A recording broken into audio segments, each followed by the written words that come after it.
2, 1. 7 things you probably didn't know you need to know. I'm Jamie East, and this is the Smart 7.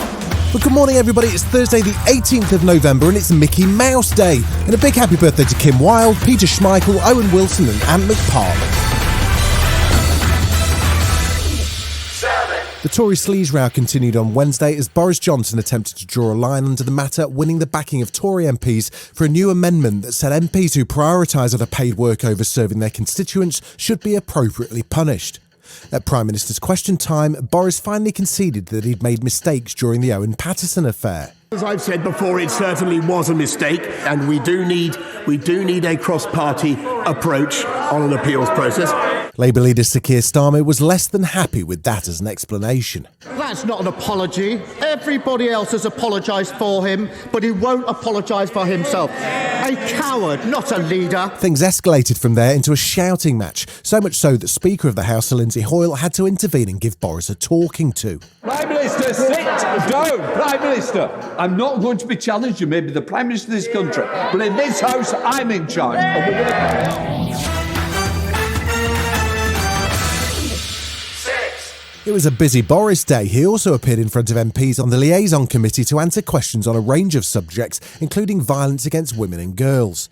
Caroline Noakes MP had questions for Boris after she'd earlier this week accused a certain Stanley Johnson of touching her inappropriately at a Tory party conference in 2003.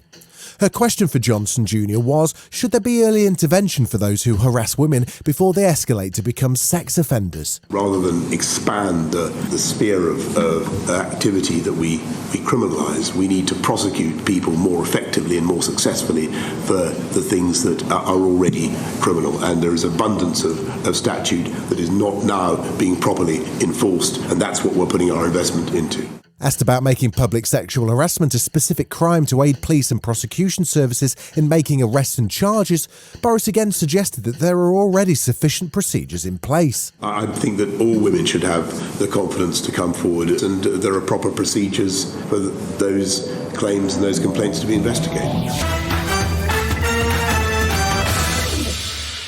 The US Justice Department continues to work its way through the court cases stacked up after the Capitol riots in January this year.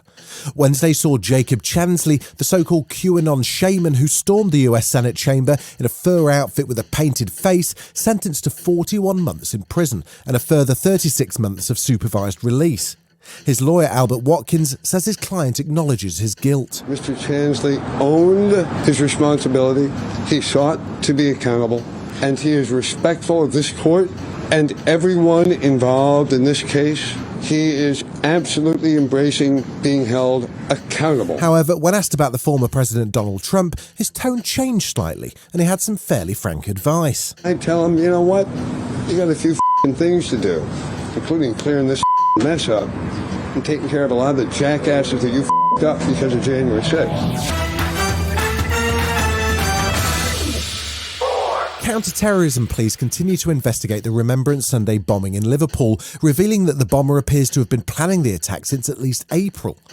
Home Secretary Priti Patel has linked the bombing to the dysfunctional asylum system, and her fellow Minister, International Trade Secretary Anne-Marie Trevelyan, told Kay Burley she's in agreement. Well, I think her point that the system historically had been dysfunctional and wasn't assessing with as much care as it needed to, and to make sure that those who are coming here and getting our support through our asylum system are those who are the most vulnerable and who want to be a full part of our UK society. Shadow Leader of the House of Commons Labour's Thangham Debonair disagrees. It's still a Conservative party that's been running the country for the last 11 years. I've noticed a serious deterioration in the adherence to their own service standards. If Priti Patel wants to reform the asylum system, she shouldn't start by punishing people who are trying to flee desperate circumstances. And unfortunately, that's going to be the effect of her Nationality and Borders Bill. Still to come on the Smart 7, Britney celebrates freedom and an all-star cast are warning you don't look up. Right after this.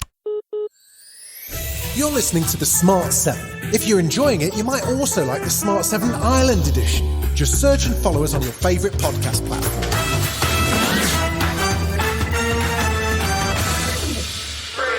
Former cricketer Azeem Rafiq's testimony to the Commons Committee on Tuesday has sparked a huge reaction, with his claims of institutional racism in cricket being backed by a wide range of voices from across the sport. He spoke to the BBC sport editor Dan Rowan on Wednesday and is determined that his opportunity to take action is not missed. It's really important that the game and the wider society listens to the experiences, and we don't let this moment go, and we try and use this moment as a real watershed moment for the future.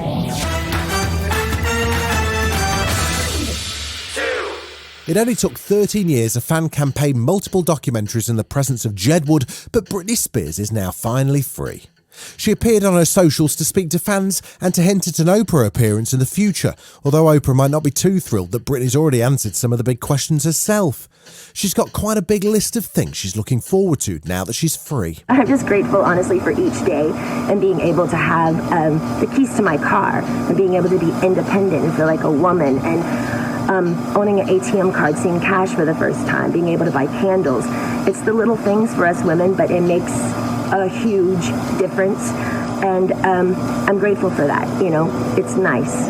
It's really nice. Maybe all of this pandemic stuff has got mankind thinking about mortality. Maybe Hollywood's just been bored at home, but we've got another gigantic disaster movie on the way. You may remember the moon was falling on us last week. Well, this time it's a giant comet in a new Netflix movie called Don't Look Up. It's got a pretty stellar cast, including Leonardo DiCaprio, Jennifer Lawrence, Ariana Grande, Tyler Perry, Timothée Chalamet and Meryl Streep. Yep, all of them. And it drops this Christmas Eve. We discovered a very large comet, a planet killer. I say we sit tight and assess. Sit tight and then assess. We're going to get the news out there. How big is this thing, though? We're all going to die! Okay. This could be a complete disaster. There's a giant comet whirling its way towards Earth. Can you see it? I can! My head is in a bag! This has been The Smart 7. Wherever you're listening, do us a favour and hit the follow button. We'll be back tomorrow at 7 a.m. Have a great day. Written, produced and published by Daft Doris.